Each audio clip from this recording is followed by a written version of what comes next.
بسم الله. السلام عليكم ورحمة الله وبركاته. إن الحمد لله نحمده ونستعينه ونستغفره ونعوذ بالله من شرور أنفسنا وسيئات أعمالنا. من يهده الله فلا مضل له ومن يضلله فلا هادي له. أشهد أن لا إله إلا الله وحده لا شريك له وأشهد أن محمدا عبده ورسوله صفيه من خلقه وخليله أدى الأمانة وبلغ الرسالة ونصح للأمة وكشف الله به الغمة وجاهد في الله حق جهاده حتى أتاه اليقين وتركنا على محجة بيضاء ليلها كنهارها لا يزيغ عنه إلا هالك. اللهم صل وسلم وزد وبارك وعنهم وكرم ومجد على عبدك ورسولك محمد صلى الله عليه وعلى آله وصحبه وسلم. فقال عز من قائل: يا أيها الذين آمنوا اتقوا الله حق تقاته ولا تموتن إلا وأنتم مسلمون. وقال عز وجل: يا أيها الذين آمنوا اتقوا الله وقولوا قولا سديدا يصلح لكم أعمالكم ويغفر لكم ذنوبكم ومن يطع الله ورسوله فقد فاز فوزا عظيما. أما بعد فإن أصدق الحديث كتاب الله وخير الهدى هدى محمد صلى الله عليه وسلم وشر الأمور محدثاتها وكل محدثة في الدين بدعة وكل بدعة ضلالة وكل ضلالة في النار. Hadirin sekalian dari Allah Subhanahu wa taala.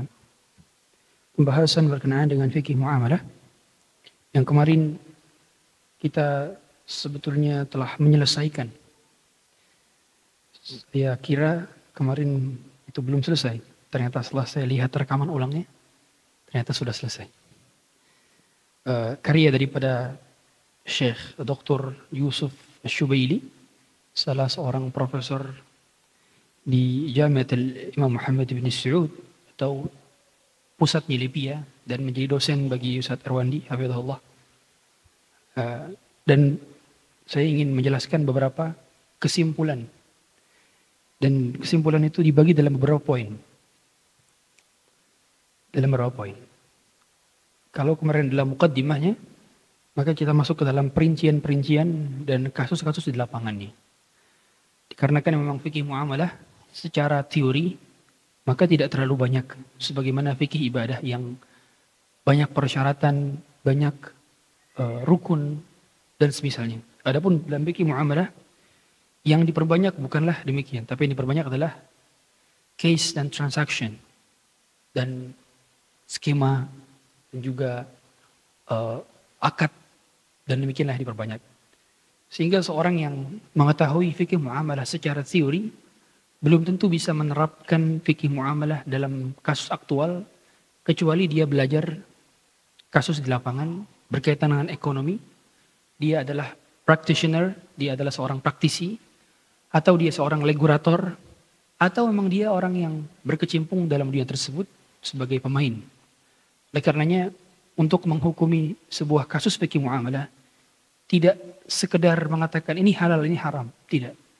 Butuh banyak perincian di dalamnya karena setiap kasus berbeda-beda dan setiap kasus memiliki up to date dan revisi sehingga boleh jadi fatwanya pun ikut terrevisi. Kalau kita dapati tentang revisi fatwa atau dalam istilah lain adalah rujuk, itu hal yang lumrah di kalangan para ulama. Sehingga boleh jadi mereka hari ini berfatwa A, besok mereka berfatwa B. Layaknya yang masyhur kita tahu Imam Syafi'i punya qaul jadid. Qaul jadid adalah qaul Imam Syafi'i ketika beliau berada di Mesir. Sedangkan qaul qadimnya ketika beliau berada di Irak. Maka perbedaan ini yang melatar belakangi sehingga para ulama memutuskan bahwa pendapat yang diambil dalam mazhab Syafi'i adalah pendapat qaul jadid. Kecuali beberapa belas saja yang menjadi qaul qadim diambilnya karena berdekatan dengan dalil. Sebagaimana kata Al-Imam Nawawi, muharrir madhab Syafi'i. Itu dalam satu case, dalam satu madhab. Belum madhab-madhab lain. Terlebih lagi kasus fikih muamalah kontemporer. Yang kita tahu per detiknya. Saya katakan bukan per menit lagi. Di video yang kemarin saya katakan per menit. Sekarang per detik selalu ada update terbaru mengenai teknologi. Karena kalau kita lihat bagaimana perkembangan teknologi dari tahun 80, tahun 70, tahun 90, itu enggak secepat sekarang. Sekarang begitu cepat, sehingga kalau kita meleng sedikit, kita sudah kelewatan up to date Dan mau tidak mau, dikarenakan zaman yang bergerak lebih cepat, sebagaimana ini adalah bagian daripada tanda-tanda hari kiamat. Kata Rasulullah SAW, la taqum as-sa'ah hatta yataqarab az-zaman. Hari kiamat tidak akan datang kecuali zaman itu berdekat-dekatan. Artinya apa? Semua kemajuan akan dibukakan secepat-cepatnya. Maka yang menjadi satu relevansi bagi para pengajar fikih muamalah adalah harus terus up to date. Dan saya pribadi up to date dengan cara yang pertama saya membaca berita, yang kedua saya berkonsultasi dan juga berdiskusi dengan para praktisi, yang ketiga saya juga berdiskusi dengan para asatidzah yang juga bagian daripada pengkaji fikih muamalah, dan yang keempat adalah mendapatkan pertanyaan dari jemaah. Sehingga keempat ini yang bisa menambah referensi saya. Oleh karena dalam beberapa kasus ketika saya ditanya, Ustadz, tolong baca akad ini atau tolong beri kami penjelasan mengenai fatwa ini, saya pribadi nggak bisa langsung menjawab. Banyak yang demikian. Karena banyak kosakata-kosakata yang justru saya nggak familiar dengannya. Baru saya buka Google, saya buka chat GPT, saya bertanya kepada asatidzah lain dan sebagainya. Sehingga fatwa dalam fikih muamalah cenderung, makanya kalau kita lihat itu tidak secepat dalam fatwa fikih ibadah. Kalau fatwa fikih ibadah kita bisa rujuk kepada referensi, dalil sharih. Karena Nabi SAW saja mengatakan apa? Ketika Nabi SAW tidak bisa merawat daripada tanaman-tanaman kurma yang berada di kota Madinah, kemudian Nabi mengatakan kepada para sahabat Ansar apa? Antum a'lamu bi umuri dunyakum. Kalian yang lebih mengetahui tentang perkara dunia kalian. Artinya Nabi SAW menunjukkan bahwa dai nggak harus 100% tahu semua tentang perkara dunia. Menunjukkan demikian. Karena beliau sendiri saja menyerahkan urusan dunia kepada orang-orang Ansar, dan dalam perkara ibadah saja yang memang mengenai lebih strict dalam aturannya karena berkenaan dengan syariat kepada Allah Taala. Hadirin sekalian rahmat Allah Subhanahu wa taala, beberapa kesimpulan saya akan jelaskan dalam poin per poin tentang beberapa sub dalam pembahasan yang kita tahu semua. Keharaman dari muamalah ada 3. Haram dari segi riba, haram dari segi gharar, dan haram dari segi zalim. Sekarang saya akan menyampaikan haram dari segi kezaliman. Haram dari segi kezaliman. Yang pertama, zakat yang tidak dibayarkan atau yang belum dibayarkan maka wajib diqadha. Wajib diqadha. Ini yang pertama. Ini seorang yang dia sudah kaya dari let's say 2010. Dia bisnisnya sudah grow up dari 2010. Ternyata dia belum bayar zakat dan baru tobat 2024. Ternyata tahu, oh bahwa saya selama ini gak pernah bayar zakat 2,5%. Atau cara pembayaran zakat saya salah. Dibayarnya bukan per tahun tapi per bulan. Nominalnya pun salah, misalnya bukan 2,5% tapi 5%. Kemudian nisabnya pun salah, nisabnya bukan 85 gram emas tapi 7 juta misalnya, patokannya rupiah dan sebagainya. Maka ini perlu dikalkulasi ulang. Sehingga dia harus memperkirakan berapa nominal per tahunnya yang dia punya di rekening. Dia bisa berikhtiar dengan cetak rekening koran, atau dia bisa bertanya kepada daripada bagian finance-nya, atau bertanya kepada istrinya, kepada keluarganya, berapa kira-kira total akumulasi aset dari setiap tahun, kemudian dikeluarkan 2,5%-nya. Umumnya kalau kita ragu-ragu maka diambil bilangan yang yakin. Karena al-yakin la yazulu bisyak. Keyakinan tidak akan dihilangkan dengan keraguan. Maka yang diambil adalah bilangan yakin. Let's say kita bingung, saya ngeluarin zakat, atau harta saya ketika tahun 2011 itu 200 juta atau 250 juta ya. Maka ambil yang mana? 250. Karena dibilangan yakin. Karena dia mencakup yang 200 juta. Kalau 200 juta tidak mencakup yang 250. Maka dia mengambil bilangan yakin. Sama seperti orang yang dia lupa bilangan rakaatnya. Rakaat salat zuhur ini sudah 3 rakaat atau 4 rakaat. Maka yang diambil apa? 3 rakaat. Karena bilangan itu adalah bilangan yakin. Dibandingkan bilangan yang keempat. Sehingga kalau keempat ada potensi dia kurang. Sedangkan lebih baik lebih daripada kurang. Tinggal misalnya dia sujud sahwi. Nah, demikian.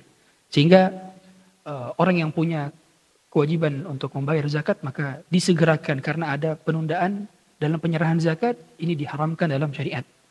Yang diperbolehkan memang adalah ta'jiluz zakat. Ta'jiluz zakat itu apa? Zakatnya dimajuin, itu boleh memang. Tapi pada akhirnya harus diakumulasi lagi total.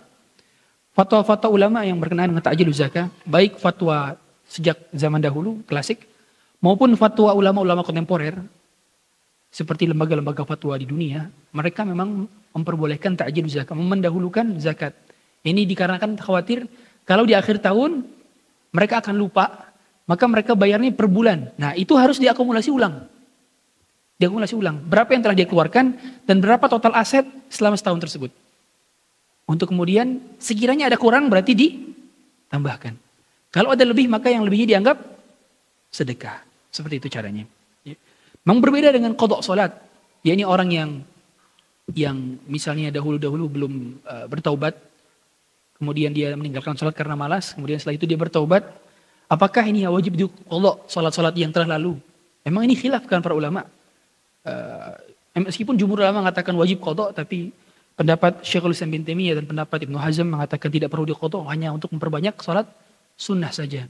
Juga pendapat salah satu pendapat dari Imam Ahmad yang mengatakan bahwa orang yang meninggalkan salat adalah kufur. Sehingga ketika dia salat maka seperti dia baru masuk Islam lagi. Dan orang yang mu'alaf tidak harus qadha salat-salat yang sebelumnya. Ini khilaf para ulama.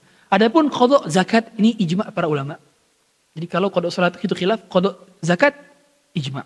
Ya, ini ijma' berarti menjadi konsensus dan ijma' adalah salah satu rujukan hukum, sumber hukum yang diambil oleh umat Islam. Sebagaimana kita tahu semua, ada 4 rujukan hukum yang disepakati. Yang pertama apa?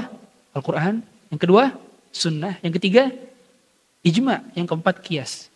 Nah, ini 4 rujukan al-mujma' alaih yang disepakati. Adapun yang mukhtalafi, yang tidak disepakati seperti al-istihsan, al-istishab, kemudian al-maslahat mursalah, kemudian qaul ahli Madinah dan sebagainya. Atau qaul sahabah, itu juga bagian daripada amal ahli Madinah dan qaul sahabah, itu yang mukhtalafi. Perkataan sahabat dan juga amalan penduduk Madinah, itu yang diperselisihkan oleh para ulama mengenai boleh tidak menjadi rujukan hukum ketika tidak ada sumber hukum dari Quran, sunnah, ijma', qiyas, maka bisa dicari dari yang tadi. Kemudian yang kedua, harta yang dihasilkan dari jual beli secara terpaksa adalah haram.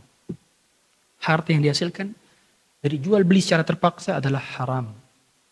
Yakni orang yang memaksa untuk membeli atau memaksa untuk menjual, maka dia jual belinya tidak sah.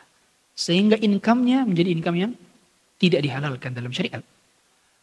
Dan kata Syekh Utsaimin, yang menyerupakan jual beli secara terpaksa dalam istilah fikih namanya bai'ul mukrah. Bai'ul mukrah adalah para pedagang yang ditawar oleh pembelinya secara kejam.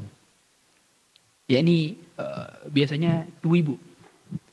Ibu-ibu kalau nawar kejam. Ya. Nah, kalau abangnya itu menjual secara iba, ya ini bukan karena keridhaan. Ya udahlah Bu, nggak apa-apa dah, yang penting laku. Nah, itu berarti kategori jual beli secara paksa kata Syekh Utsaimin. Sehingga boleh jadi barang yang Anda miliki jadi haram gara-gara abangnya jual barang kepada Anda bukan karena ridhonya tapi karena terpaksa. Makanya mengapa saya sarankan apalagi kepada UMKM. Jangan kejam-kejam sama UMKM. Ya. Kita saja sama kapitalisme biasa-biasa saja. Kita kalau beli dagangan di supermarket apakah pernah nawar ke mbak-mbaknya? Enggak pernah. Tapi malah UMKM kalau kita keluarin kejam. Karena pada dasarnya syarat di antara jual beli apa? Harus saling ridha. Kata Rasulullah, innamal bai'u 'an taradin. Sungguhnya jual beli itu harus saling ridha, harus saling ridha. Sehingga ini berkonsekuensi terhadap haramnya income dari jual beli secara terpaksa. Memang ada ketentuan, bolehnya jual beli secara terpaksa ketika apa? Ketika pemerintah yang membeli. Sebagai contoh dahulu zaman Umar bin Khattab, Umar ini ingin memperluas Masjidil Haram. Maka Umar membeli secara paksa rumah-rumah yang ada di sekitar Masjidil Haram. Oleh karenanya Masjidil Haram atau Masjid Nabawi. Sehingga boleh jual beli secara paksa ketika dilakukan oleh pemerintah dan ada maslahatnya. Atau seperti contoh, misalkan di Pulau Gebang ada apa namanya, mau dibuat jalur untuk MRT atau LRT misalnya. Nah, rumah-rumah itu kan akan dibeli secara paksa kan oleh pemerintah. Dan itu menjadi kebolehan karena untuk kemaslahatan pemerintah. Yang kedua, yang menjadi pengecualian juga adalah ketika seseorang pilot ini dia bangkrut, kemudian dia harus membayar hutang-hutangnya, maka dia dipaksa oleh hakim atau oleh Kementerian Akses, saya lupa namanya. Kalau nggak salah Kementerian arbitrase, kalau nggak salah itu bagian daripada masalah sengketa dalam usulan perniagaan. Itu dia dipaksa untuk menjual aset-asetnya, aset-aset modal bisnisnya, untuk dijual secara paksa untuk bisa membayar hutangnya. Nah, itu adalah contoh gimana orang diperbolehkan jual secara terpaksa karena ada kemaslahatan bagi siapa? Bagi para piutang, bagi orang-orang yang pinjemin ke dia, gitu ya. Kemudian yang ketiga.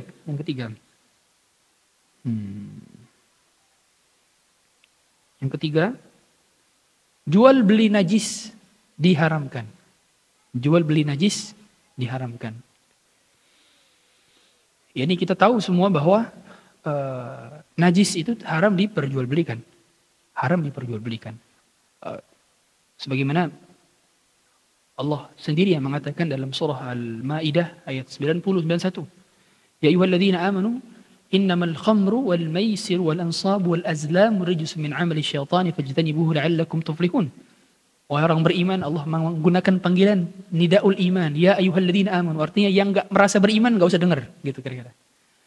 Innamal khamru, khamr, wal maisir, perjudian, wal ansab, wal azlam, yang keduanya adalah bagian daripada perjudian dan berhala di zaman jahiliyah. Rijsun min amali syaitan, najis. Artinya benda yang najis itu tidak boleh diperjualbelikan. Min amali syaitani fajtanibuhu la'allakum tuflihun.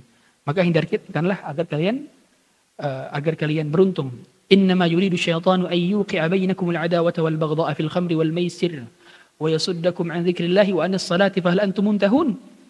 Dan Allah juga menyatakan bahwa Allah mengetahui bahwa setiap dari hal yang dilakukan tadi itu menimbulkan persengketaan, adawah. Makanya di antara dampak terbesar daripada perjudian adalah adawah. Adawah itu permusuhan. Orang yang judi gak jauh-jauh, rumah tangganya hancur. Hubungan pertemanan circle-nya hancur. Hubungan dia dengan atasan bawahan hancur gara-gara judi. Betul. Karena ini perbuatan syaitan. Innama yuridu syaitanu ay yuqi'a bainakum al-adawata wal baghdha. Dia jadi mudah marah wal baghdha. Ya, ini kita lihat, saksikan orang yang melakukan perjudian pulang ke rumah lebih sering-sering marah-marah dengan keluarganya. Fil khamri wal maisir wa yasuddakum an dzikrillah, dan menjauhkan kita dari zikir. Apa ada emang orang yang jackpot kemudian alhamdulillah jackpot? Ada ya? Atau dia rungkat misalnya kalah, misalkan innalillahi wa inna ilaihi raji'un, kalah. Enggak ada tuh. Sehingga betul-betul menjauhkan dari zikrullah. Nanti kelah wa anis shalah, menjauhkan dari orang salat. Awal mula-mula masih salat mungkin, tapi di akhir-akhirkan. Awal mula mungkin masih ke masjid, tapi sudah mulai enggak ke masjid. Akhirnya meninggalkan salat secara total. Na'udzubillah. Fahal antum muntahun, kalian mau berhenti atau tidak? Sehingga ketika fahal antum muntahun ayat ini diturunkan, langsung seluruh sahabat menumpahkan khamar-khamar mereka fi sukakil Madinah, di selokan-selokan kota Madinah, sehingga selokan kota Madinah dipenuhi dengan air khamar. Bahkan Abu Talhah, bapak tirinya Anas bin Malik, itu mengambil khamar-khamar di rumahnya, ditumpahkan semuanya. Karena keimanan para sahabat, sehingga mereka mampu melakukan demikian. Kenapa? Kenapa mereka mudah ketika dikatakan ini haram, langsung mereka hancurkan. Berbeda dengan kita. Kenapa? Karena mereka telah dipupuk akidahnya oleh Rasulullah SAW 13 tahun di kota Makkah. Sehingga untuk bisa menerima halal haram suatu transaksi, kita harus belajar tauhid terus-terusan. Gak mungkin orang mau menerima secara taslim. Dia menerima rokok haram, dia menerima musik haram, dia menerima khamr haram. Kalau dia gak belajar tauhid, maka pengukuhan kita mampu menerima secara mudah halal haram dengan belajar tauhid. Makanya ayat-ayat di kota Makkah umumnya pendek kalau kita lihat. Makkiyah itu pendek-pendek. Karena memang awal-awal orang belum beriman itu mereka malas dengar yang panjang-panjang. Makanya saya biasanya khutbah, kalau khutbah yang hadirnya orang awam, saya mempersingkat khutbah. Dan di antara fikihnya seorang dai ketika khotib berkhutbah adalah apa? Pendek. Kata Rasulullah SAW, di antara fakihnya seorang hamba adalah dia yuqassir khutbah. Dia memperpendek khutbah dan memperpanjang salat. Oleh karenanya, gimana solusinya kalau najis itu haram diperjualbelikan? Gimana? Caranya adalah dengan mengganti biaya kompensasi dari pengolahan najis tersebut. Contoh, misalnya kita mau membutuhkan pupuk apa pupuk ya? Nah, pupuk daripada tanaman yang biasanya itu kan dari kotoran-kotoran hewan. Kita nggak bisa dengan akad bai', nggak bisa akad dengan jual beli. Tapi akadnya apa?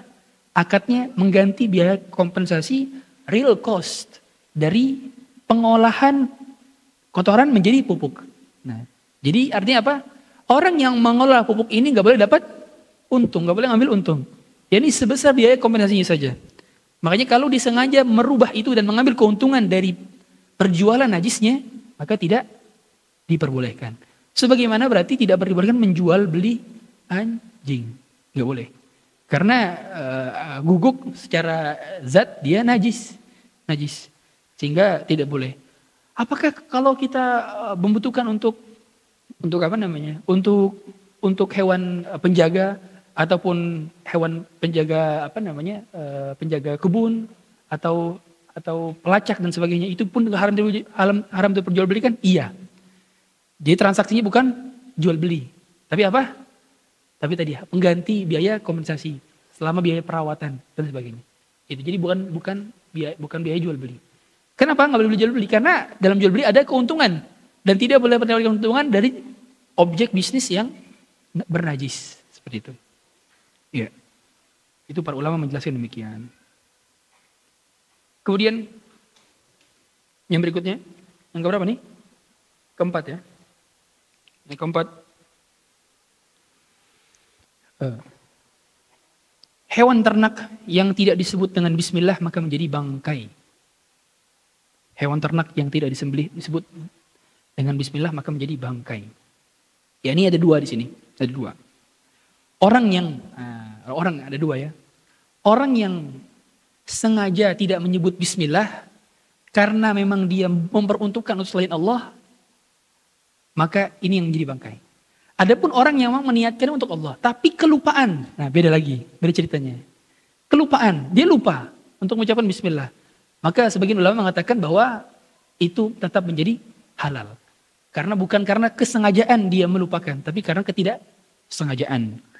Dikarenakan tafsiran mengenai mimma lam yudhkar ismullahi alaihi, pada sembelihan yang tidak disebut nama Allah, itu adalah maksud Imam Syafi'i adalah mereka yang sengaja tidak menyebut nama Allah tapi memperuntukkan untuk jin-jin dan berhala-berhala mereka. Bukan karena ketidaksengajaan. Ya. Sehingga nanti kalau para jagal, nah, dia lupa. Maka berkonsekuensi tetap dagingnya halal. Kalau sekedar lupa dan tidak disengaja. Kemudian juga yang berkaitan dengan ini, sesembelihan ahlul kitab. Ahlul kitab itu juga halal.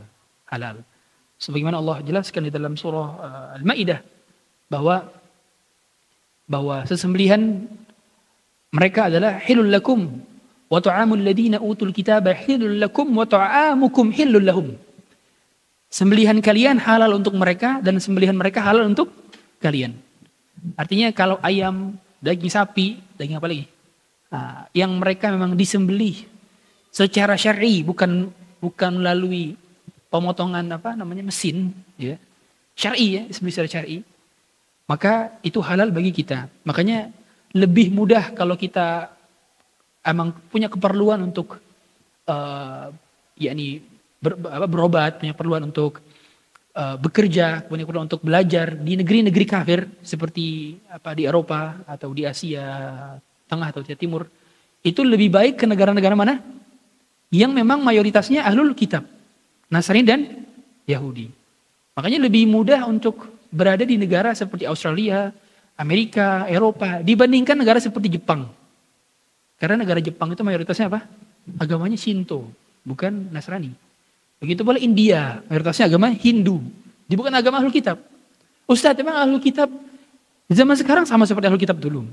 Iya. Ahlul kitab dari zaman Nabi sudah kafir. Sudah kafir mereka. Sehingga meskipun di antara sebagian mereka tidak mentahrif, tetap saja mereka tidak mau mendeklar bahwa Rasulullah SAW sebagai Nabi utusan terakhir. Dan syarat dikatakan beriman adalah tauhid kepada Allah dan beriman kepada utusan terakhir. Dan mereka tidak beriman kepada Rasulullah SAW. Sehingga mereka dikatakan kafir. Sama sekarang pun demikian. Meskipun mereka sudah melakukan banyak kemungkaran, tetap saja mereka dikategorikan kafir. Dan sama berarti kategorinya Alkitab zaman dahulu dengan zaman sekarang. Ya. Kemudian yang berikutnya, haram menjual anggota tubuh manusia.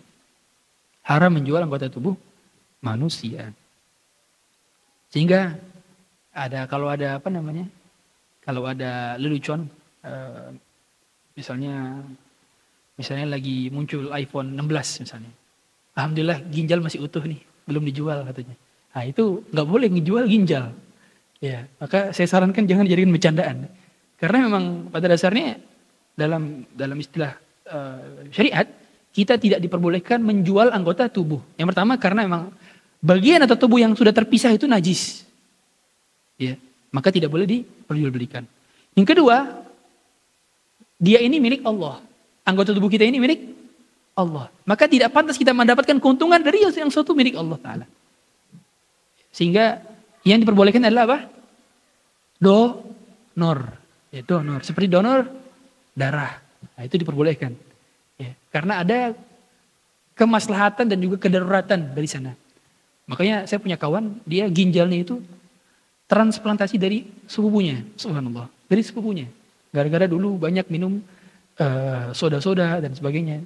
Akhirnya ginjalnya bermasalah, dioperasi, subhanallah. Sepupunya secara sukarela mendonorkan. Subhanallah, itu berhutang besar, hutang budi besar akhirnya. Maka bagaimana lagi kita diberikan segala hal lengkap kepada Allah Ta'ala, maka kita selayaknya lebih berterima kasih kepada yang menciptakan kita. Sehingga haram diperjualbelikan. Kemudian yang keberapa sekarang? Yang keenam. Oke, yang keenam adalah minyak wangi yang mengandung alkohol boleh diperjualbelikan. Minyak wangi yang mengandung alkohol boleh diperjualbelikan. Dikarenakan alkohol itu tidak najis, atau khamr itu tidak najis secara zat. Dia najis secara apa? Penggunaan. Sehingga ketika alkohol digunakan untuk semprotan, dan kita lihat hampir segala macam produk kosmetik sekarang menggunakan alkohol. Coba, apa yang nggak menggunakan? Hampir semuanya. Parfum. Kemudian bagi para wanita, misalkan punya apa? Skincare, lotion dan sebagainya. Ada unsur etanol atau alkohol berapa sekian persen, meskipun sedikit. Makanya pada dasarnya dia secara zat bukan najis, bukan benda najis, sehingga boleh menggunakan parfum yang ada alkoholnya. Ya. Demikian juga fatwa Syekh Utsaimin, dia mengatakan demikian. Yang ke berapa nih sekarang? Ketujuh. Haram jual beli benda yang digunakan untuk kesyirikan. Ini juga termasuk bagian dari kezaliman. Kezaliman kepada Sang Pencipta kita. Ini berarti kita dilarang menjual apa? Segala atribut tentang kesyirikan, seperti topi Santa Claus, pohon Natal, kemudian misalnya produk tasyabuh juga. Produk tasyabuh itu seperti trompet, kemudian kue Natalan, kue tahun baru dan sebagainya. Juga tasyabuh juga adalah bagian kue ulang tahun. Dilarang. Sehingga bagi yang jual-jual kue, ketika ada penjualnya atau pembelinya request, saya mau order kue ulang tahun, mohon maaf kami tidak menerima pesanan untuk ulang tahun. Seperti itu. Jadi kita harus bisa tegas dalam perkara ini. Karena ada beberapa tasyabuh yang dilarang. Tasyabuh itu bukan hanya kepada orang kafir saja yang dilarang, tapi ada beberapa hal. Yang pertama kepada orang kafir, tasyabuh bil kufar. Yang kedua, tasyabuhum bil hayawan, tasyabuh kepada hewan. Makanya kita dilarang duduk iqa. Gimana duduk iqa? Duduk itu yang tangan kita berada di sini. Ada dua, duduk iqa dalam sholat, ada duduk iqa di luar sholat. Nah yang dilarang itu duduk iqa di luar sholat. Seperti kedua lutut kita ke atas dan tangan kita kanan kiri di samping di bawah tanah. Nah, ini iqa yang dilarang. Karena kata Rasulullah menyerupai siapa? Anjing. Menyerupai anjing. Itu dilarang tasyabbuh bil hewan. Kemudian juga kita dilarang tasyabbuhum bisyayatin. Kita dilarang juga tasyabbuh kepada syaitan. Apa syaitan kebiasaannya? Makai sendal sebelah. Kemudian apa lagi? Tidak tidur siang. Jadi itu meskipun makruh tidak sampai haram tidak tidur siang ya. Kemudian makan dengan tangan kiri, minum dengan tangan kiri. Nah, itu tasyabbuh bil syaitan, bisyayatin. Dan terakhir adalah tasyabbuh bil fusaq. Tasyabbuh kepada orang-orang fasik. Yani ngapain? Ditindik lidahnya, ininya ditindik dan sebagainya. Ini kan orang fasik. Atau rambutnya diwarnai dengan warna rambut orang fasik yang memang orang fasik terkenal dengannya. Contoh misalnya, orang fasik di daerah tertentu terkenal dengan rambut warna pink. Hukum asal mewarnai rambut selain warna hitam apa? Boleh, kan gitu.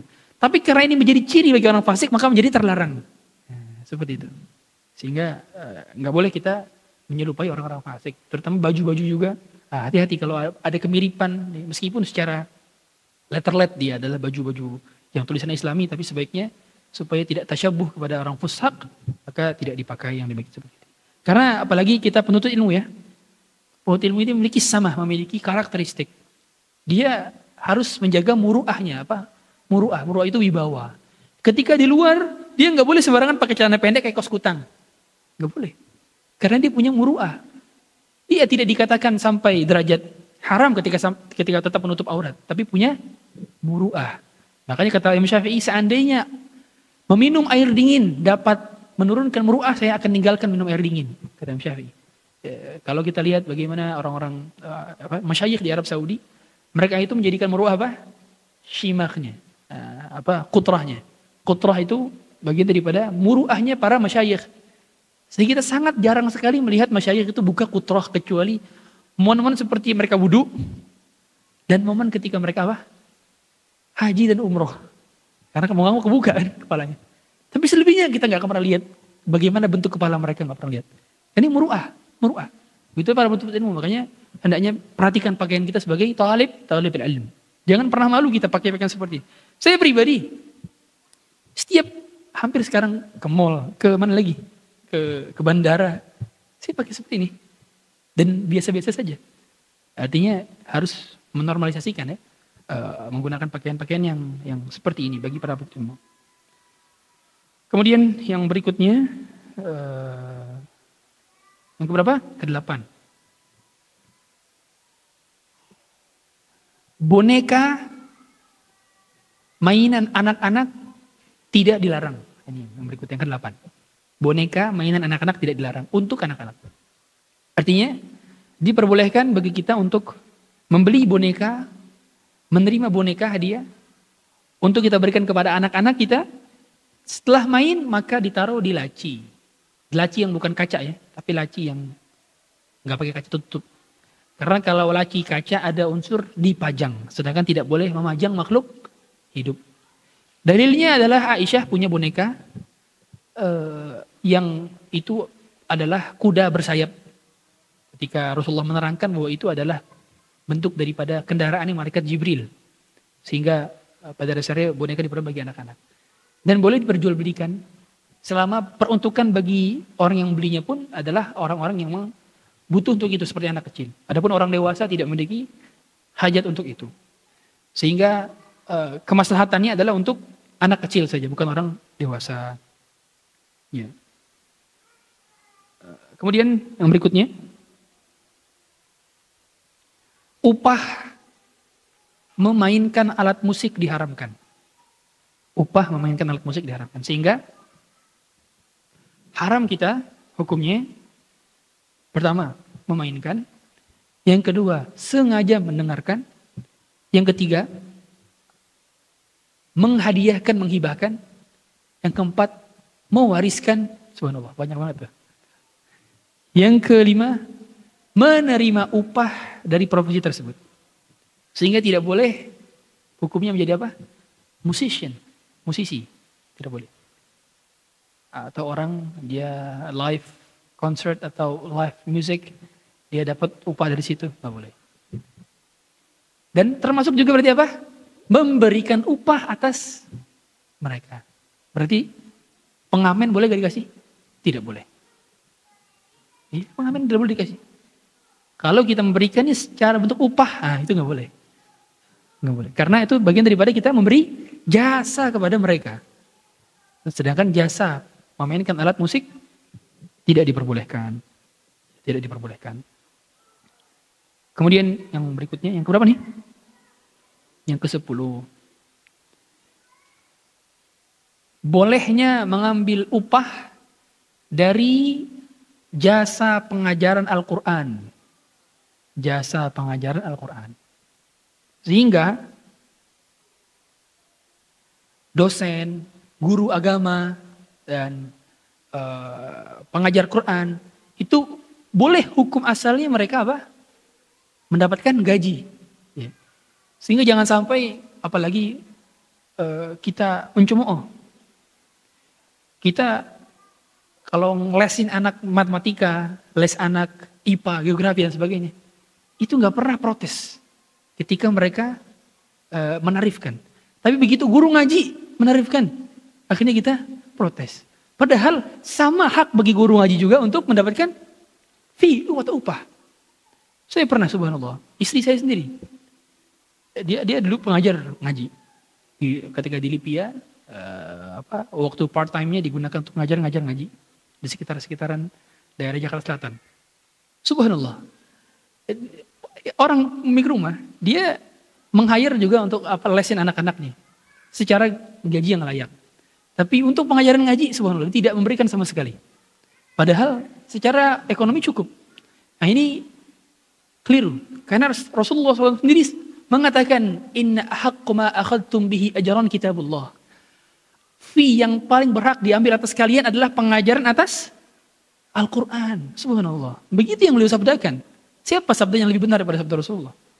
Makanya jangan sampai kita pelit kepada para pengajar Al-Quran. Padahal yang diajarkan adalah ilmu akhirat, ilmu tentang keabadian, tentang everlasting. Sedangkan ilmu dunia adalah ilmu tentang sebentar, kefanaan, yang nggak dipakai lagi setelahnya. Tapi mengapa kita justru pelit terhadap pemberian upah kepada mereka? Sehingga boleh bagi para pengajar Quran, guru ngaji dan sebagainya, itu boleh dia bahkan menerapkan tarif. Berapa per jamnya, berapa? Iya, boleh. Karena itu adalah hak bagi dirinya. Ya. Meskipun kalau dia secara sosial, maka tidak masalah, ini yang lebih afdal pada dasarnya. Secara sosial dia tidak menarik,kan karena dia mengharapkan pahala. Kalau diberikan hadiah, maka dia terima. Tapi kalau tidak diberikan hadiah, maka pahalanya berasal dari Allah Ta'ala. Sebagaimana orang beriman yang disebutkan dalam Quran, para nabi, la as'alukum alaihi ajran. Saya tidak meminta kalian upah. In ajriya illa ala Allah. Upah saya hanyalah berasal dari Allah Ta'ala.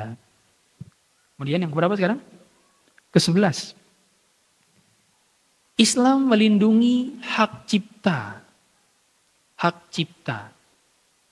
Jadi dalam setiap penemuan-penemuan atau karya-karya ilmiah, maka hukum asalnya dijaga hak ciptanya. Sehingga gak boleh kita membajak, atau dalam istilah fikih namanya tazwir. Berarti gak boleh apa? Gak boleh beli produk bajakan. Ustadz, produk bajakan ini milik orang kafir, Ustadz. Ustadz, produk yang aslinya mahal, dan itu milik orang kafir, Ustadz. Tetap tidak boleh kita membajak meskipun perusahaan ini milik orang kafir. Karena Allah Ta'ala berfirman dalam surah Al-Mumtahanah bahwa kita dilarang untuk berlaku kezaliman kepada mereka yang mereka tidak berlaku zalim kepada kita.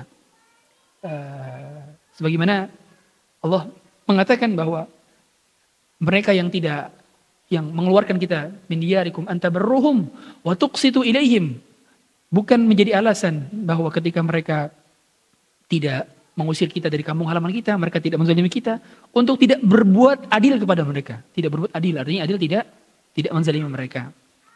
Sehingga tetap saja kita dilarang untuk membajak dengan cara apapun.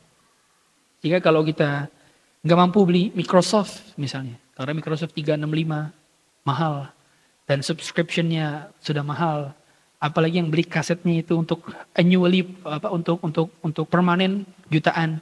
Maka bisa kita menabung atau kita bisa apply sebagai student misalnya. Kita memang student, mahasiswa misalnya. Itu dapat potongan. Atau kita bisa menggunakan program yang lain, ya. Bukan Microsoft misalnya atau sebagainya. Karena tidak boleh berarti demikian. Nah lihat komputer-komputer kita pakai bajakan atau tidak. Atau sekarang seperti model subscription seperti Canva. Nah, ini nggak boleh berarti beli Canva, bajakan. Atau seperti YouTube Premium, berarti nggak boleh beli YouTube Premium dari akun, bajakan. Nah itu menjadi salah satu alternatif. Gimana? Modelnya patungan. Karena sekarang kan ada patungan yang resmi, ada tuh. Jadi kalau 5 family member itu bisa dapat harga lebih murah. Kita bisa patungan kepada teman-teman dengan harga yang memang real. Karena tidak boleh kita menzalimi orang lain. Ya. Kemudian yang berapa nih? 12. Tidak ada aturan dalam menerapkan laba. Tidak ada aturan dalam menerapkan laba. Artinya, hukum asalnya, seorang pedagang boleh mendapatkan laba sebesar apapun dirinya. Selama apa? Selama tidak ada penipuan dan selama saling ridho. Misalnya, saya handphone saya misalkan harga 10 juta misalnya. Saya jual 20 juta. Berarti labanya berapa? 100%. Kan itu. Boleh gak ya? Boleh-boleh saja. Karena tidak ada aturan. Kalau dia beli nanti di tempat lain 11 juta, 12 juta yang bukan laba seperti saya, maka hal demikian tidak masalah. Karena hukum asal jual beli adalah saling ridho dan tidak ada penipuan. Beda lagi dengan orang yang tertipu. Bagaimana orang tertipu itu? Dalam istilah fikih ada namanya talaqi rukban. Talaqi rukban yaitu orang yang mencegat pedagang-pedagang dari daerah mau masuk ke kota untuk berjualan di kota, tapi dicegat oleh pedagang di kota supaya dia nggak masuk, dipatok dengan harga yang dia nggak tahu harga pasaran di kota, dicegat. Atau bai'ul badi'il badi'. Badi'il badi' itu jual orang desa mau ke kota. Nah, kita jemput bola ke desa, sini jual barang ke saya aja. Kamu nggak usah jual ke pasar. Nanti kamu dapat untungnya sedikit, jual ke saya aja. Ini jual beli yang dilarang ketika si pembeli tidak mengetahui berapa harga pasaran. Artinya dia adalah orang yang nggak tahu harga pasar. Dan dia, si penjualnya menyuruh, si pembelinya menyuruh, ini jual ke saya. Oleh karenanya, yang demikian nantinya ketika dia membeli dan diketahui bahwa dia ditipu harga. Contoh misalnya, saya beli handphone. Ya, saya beli handphone dari orang-orang desa. Sini, saya beli handphonenya. Kalau di kota harganya nggak laku ini. Kalau sama saya aja segini. Padahal di kota harganya tinggi melambung. Sama saya dibeli dengan harga murah. Nah, dia nggak tahu harga pasar. Maka dia ini ketika dia sudah tahu bahwa dia tertipu, maka dia memiliki khiyar, namanya khiyarul ghaban. Apa? Khiyarul ghaban, khiyar ghaban. Khiyar ghaban itu khiyar ketika dia tertipu karena nggak tahu harga. Nah, itu namanya khiyar ghaban. Sehingga wajib bagi saya yang tadi membeli mau mengembalikan barang tersebut kepada si pemilik, gitu ya. Bahkan kalau dalam fikih lain dijelaskan dia harus membatalkan transaksi dan juga mengembalikan sepertiga harga. Makanya umumnya yang nggak boleh itu ketika nggak tahu harga pasar lebih daripada sepertiga harga pasar. Contoh misalnya harga handphone ini 3 juta. Harga handphone ini 3 juta. Saya kasih harga 7 juta. Ini kan masih belum 7 juta udah sepertiga ya. Udah lebih dari sepertiga. Misalnya saya kasih harga 4 juta. Ini masih di atas harga pasar tapi belum lebih daripada sepertiga harga pasar. Paham maksudnya? Contoh misalnya, tadi kalau saya beli HP 3 juta, kalau saya matokin harga 9 juta, ini kan sudah lebih daripada sepertiga harga pasar. Maka itu yang kena khiyar ghaban. Tapi kalau di bawah seperti itu, maka tidak kena khiyar ghaban. Seperti itu ya. Jadi ketika dia lebih daripada sepertiga harga pasar dan si penjualnya nggak tahu kalau itu ternyata adalah harga pasarnya, maka nantinya berlaku khiyar ghaban, yaitu khiyar ketika kedua pihak terjadi penipuan. Kemudian yang keberapa sekarang? 13. Ya, 13 ya.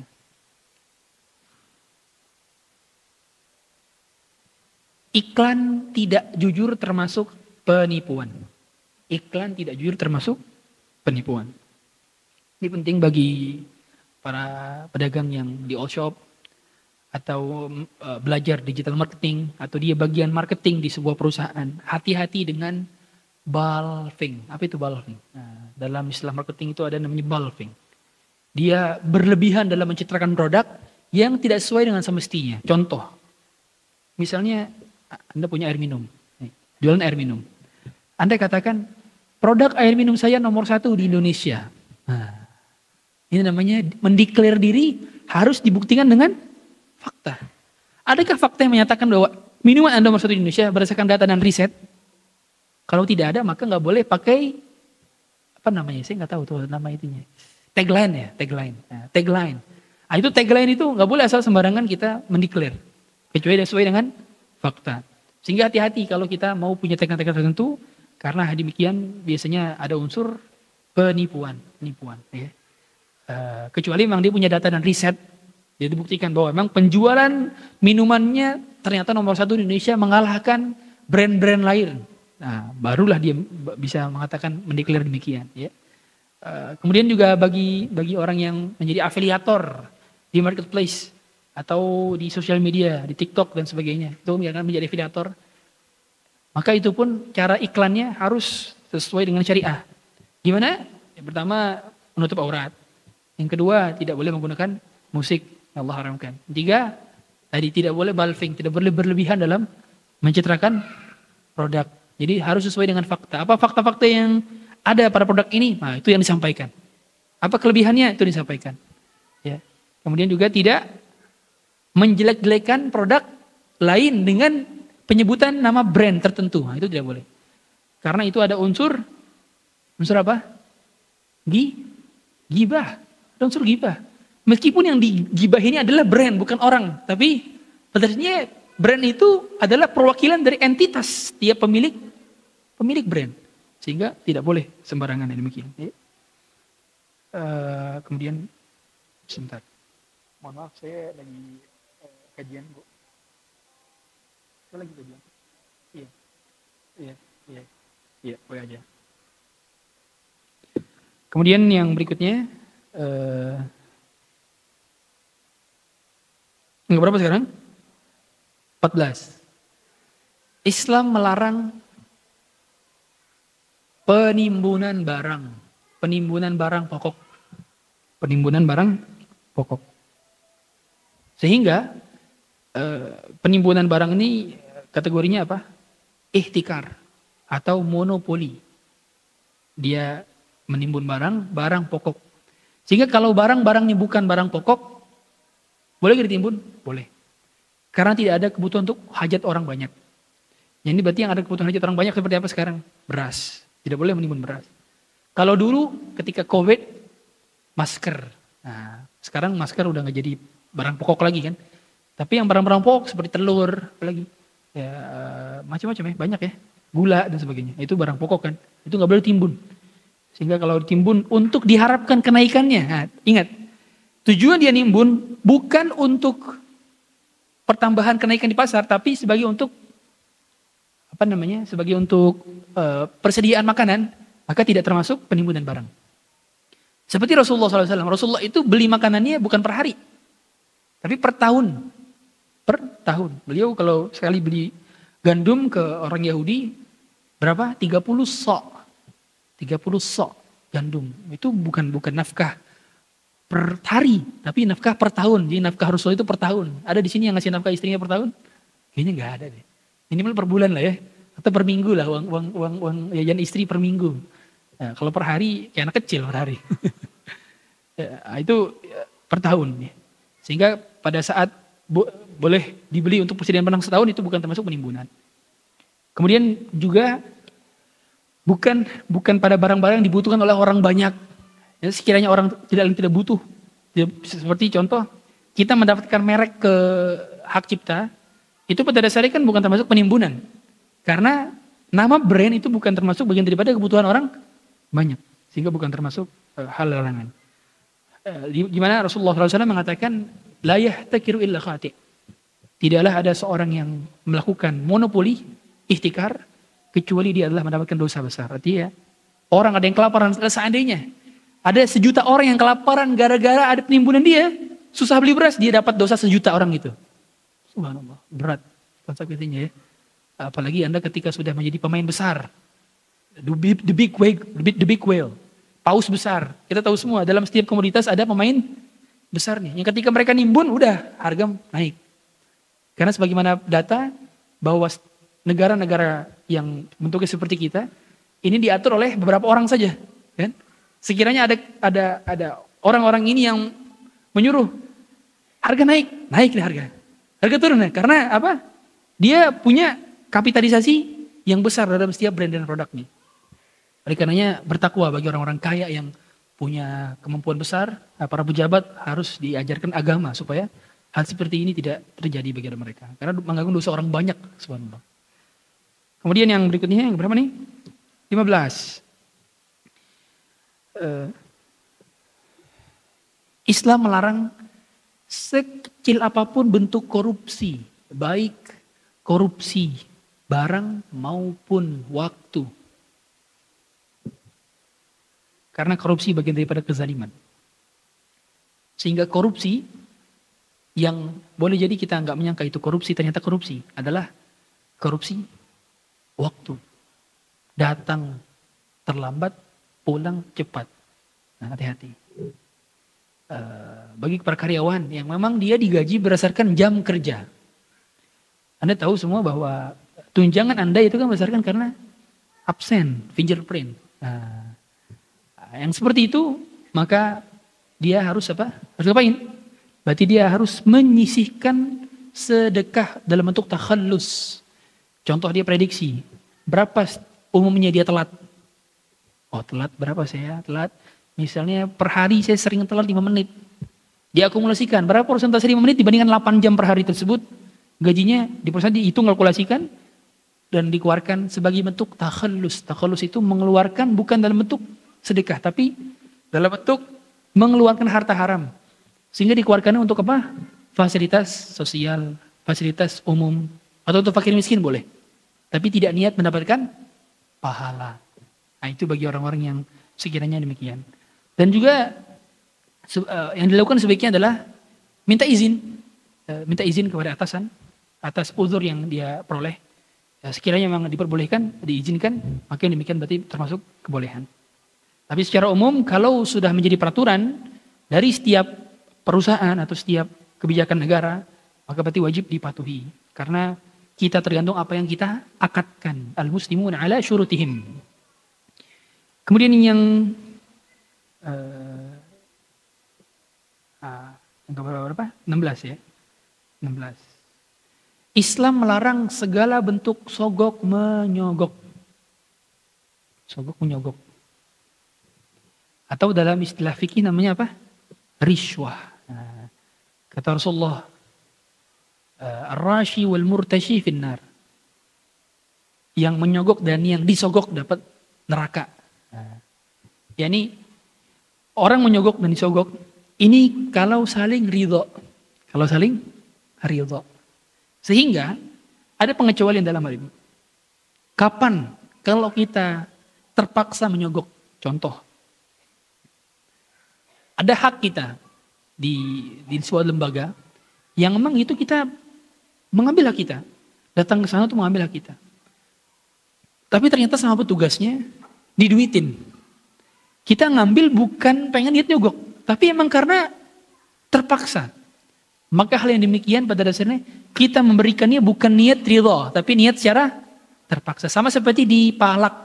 Nah, di palak itu ketika kita berikan bukan bagian daripada apa? Kita ridho, tapi terpaksa. Sebagai contoh, saya sering ulang mungkin. Saya pernah ngurus sertifikat tanah. Kemudian saya urus secara resmi dan legal, prosedurnya saya pelajari dan saya ikuti, hingga tiba saatnya saya tinggal mengambil berkasnya saja, dan sudah selesai proses bayar melalui rekening dan sebagainya. Tiba-tiba pas saya mau ngambil sama petugasnya, Bapak sudah bertemu dengan Bu ini. Saya bilang, siapa Bu itu? Oh, syarat ngambil harus ketemu dengan Bu ini dulu Pak, katanya. Akhirnya, di mana Bu itu? Oh, di bawah Pak, di bawah. Ternyata pas saya ke bawah, sudah banyak orang mengantri. Kemudian saya duduk, saya kira tinggal ngambil aja, gitu kan. Ternyata sama samping-samping saya dikatakan, Bapak bawa uang? Nggak bawa. Emang untuk apa? Oh ini kalau ngambil sama Bu ini harus bayar Pak, 200.000. Loh kan udah ada prosedurnya, nggak bayar. Saya bisa aja laporin deh. Oh nggak bisa Pak, harus bayar. Subhanallah. Itu kondisi seperti itu, saya mengharuskan untuk apa? Ngambil hak saya. Itu hak saya, sertifikat sudah jadi, gitu kan. Tapi diduitin oleh petugas. Maka ketika saya memberikan uang, sejumlah uang untuk mengambil hak saya, bukan dalam rangka apa? Sogok, menyogok. Jadi dosa bagi dia, tapi tidak dosa bagi saya. Ya, karena kondisi terpaksa. Beda cerita sama orang yang memang dari awal ngasih ke petugas, tolong dipermudah ya. Kasih di bawah amplopnya 1 juta. Ini sudah kategori apa? Sogok, menyogok. Karena dia saling ridho dan dia menginginkan urusannya lebih mudah, lebih cepat dan sebagainya. Yang demikian termasuk sogok menyogok. Sehingga dibedakan antara hal demikian. Makanya orang-orang yang seperti dia buat SIM atau buat apa? Buat SIM lah. Buat SIM itu kan ada tesnya. Dia misalnya sudah layak. Dia bisa ngerjain secara aktual, emang dia udah pernah nyoba, udah bisa semua. Dia udah nyoba yang komputernya. Dia udah nyoba yang jalan menurun. Dia udah mencoba yang bulatan 8. Semuanya udah bisa. Ternyata sama petugasnya diduitin. Gak bisa nih, kamu harus bayar. Nah, maka bayarnya itu bukan dalam rangka saling ridho. Karena dia terpaksa, sedangkan dia mengambil haknya. Beda cerita sama dari awal, dia gak pernah tes, tiba-tiba datang ke sana, ngasih duit 1 juta, SIM-nya besok jadi. Ini riswah. Ya. Oleh karenanya dilihat, kalau Anda buat SIM, coba dulu, Anda layak atau tidak. Seandainya memang layak tapi tetap diuangkan, maka berarti itu adalah bagian daripada terpaksa dan tidak berdosa. Tapi tetap petugasnya berdosa. Meskipun kita katakan ini oknum. Banyak sekali petugas-petugas yang jujur di luar sana tapi tidak terekspos. Ya. Termasuk dalam sogok menyogok ini juga ada pada ini ya, orang dalam, pakai orang dalam. Nah, hukum masuk kerja pakai orang dalam gimana Ustaz? Gimana nih masuk kerja pakai orang dalam? Maka jawabannya dilihat. Apakah memang itu bertentangan dengan code of conduct dari perusahaannya dan bertentangan dengan peraturan dari perusahaan tersebut? Sekiranya memang bertolak belakang. Contoh, ada peraturan di mana seluruh karyawan yang mau masuk harus melalui fit and proper test. Maka nggak boleh orang masuk pakai orang dalam. Tapi sekiranya ada peraturan yang menyatakan bahwa owner perusahaannya itu berhak membuka jalur lain selain daripada jalur yang diekspos di sosial media atau di umum. Maka boleh dia mencari dari yang lain. Meskipun itu melalui perantara anak buahnya. Contoh, saya punya perusahaan. Saya mau butuh karyawan. Maka saya buka di Jobstreet, buka di LinkedIn, buka di macam-macam ya. Lowongan kerja. Kemudian saya juga minta tolong anak buah saya, tolong cariin. Spesifikasinya begini. Orang yang masuk melalui jalur ini kan sebenarnya orang dalam. Paham? Tapi karena dibolehkan oleh pemilik perusahaan menjadi boleh gak? Boleh, karena ini hak saya. Beda cerita kalau perusahaan ini milik negara. Kalau perusahaan milik negara bergantung dengan peraturan. Yang mana umumnya semua orang gak boleh masukin sembarangan kecuali dengan fit and proper test yang sudah diatur kebijakannya oleh bagian penerimaan di bidang tersebut. Contoh seperti kepolisian, seperti PNS, seperti apa lagi? Militer dan sebagainya. Ini kan milik negara. Berarti gak boleh itu pakai orang dalam. Pakai ordal. Ya. Sekarang ada istilah lucu, IPK gak penting, yang penting ordal. Katanya. Ya kalau memang itu resmi dan diperbolehkan oleh perusahaan swasta, maka silakan. Tapi ketika menjadi milik perusahaan negara, maka yang negara ini milik siapa? Milik rakyat. Anda betul izin kepada satu persatu rakyat Indonesia, bisa? Nggak bisa. Makanya mengapa demikian tidak diperbolehkan. Ya. Lanjut yang keberapa sekarang? 17. Yang ke-17. Yang ke-17. Yang ke-17 adalah gharar itu pada transaksi, sedangkan qimar pada permainan. Gharar pada transaksi, qimar pada permainan. Kita tahu semua bahwa hal yang diharamkan dalam transaksi adalah gharar. Dan gharar itu bisa diperbolehkan, bisa diharamkan. Kapan gharar yang diperbolehkan? Pertama, ketika ghararnya sedikit atau kecil. Seperti kita beli mobil, kita nggak tahu merek dari setiap dalam mesin itu apa, merek apa, itu kan gharar. Atau kita beli rumah, kita nggak tahu berapa dalam pondasi rumah ini ke bawah tanah. Itu kan gharar. Tapi sedikit, itu tidak berpengaruh kepada keabsahan keabsahan hak dan akad, dan juga tidak berpeluang terjadinya sengketa. Jadi cara melihat ini gharar sedikit atau gharar banyak dilihat dari seberapa besar potensi sengketanya. Contoh, kalau orang yang jual beli seikhlasnya, dia bilang oke, boleh nih jual kopi saya seikhlasnya bayar nih. Ada orang bayar 500 perak, koin lagi. Dia marah-marah. Berarti ini gharar besar atau kecil? Gharar besar, karena potensi